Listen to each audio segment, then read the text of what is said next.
बसलेले माणसाची व्याख्या करताना मी लय गोड बोलत असतो आहे का. आपल्याकडे एक भाकर आहे आणि आपल्या अर्ध्या भाकरीनं आपली भूक भागणार आहे, तर राहिलेली अर्धी भाकर बाबा दुसरीला देण्याची दानच जर आपल्या मनामध्ये निर्माण होत असेल तर आपण माणूस आहे. आणि माणूस माणूस म्हणताना किती गोड आहे ऐकून जातात.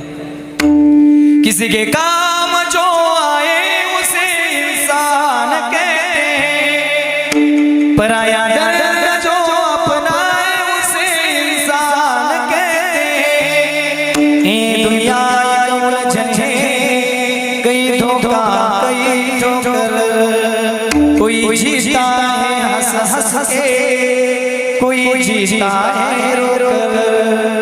मुश्किल में